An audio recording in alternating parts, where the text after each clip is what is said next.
مبارک کی پہلی رات اللہ اپنے بندے پر کہ جو تراویح بھی پڑھ رہا ہو،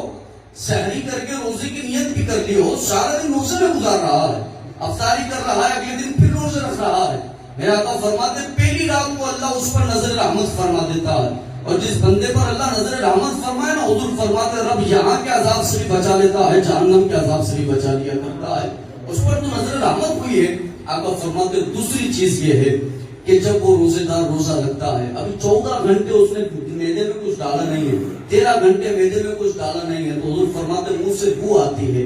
اسمیل آتی ہے، بدبو نہیں کہا، گندی بو نہیں کہا، بلکہ فرمایا بو آتی ہے، اسمیل آتی ہے۔ آقا فرماتے ہیں یہ میری امت کا خاصہ ہے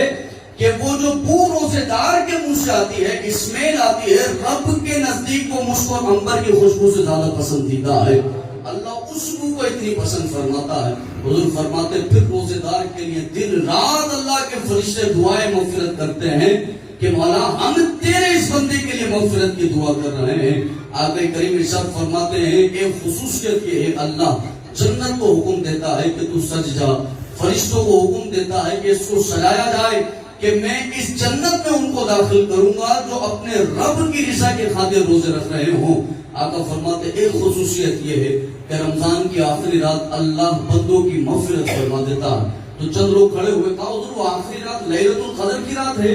کیا؟ وہ شب قدر کی رات ہے؟ حضور نے فرمایا نہیں، وہ شب قدر کی رات نہیں ہے،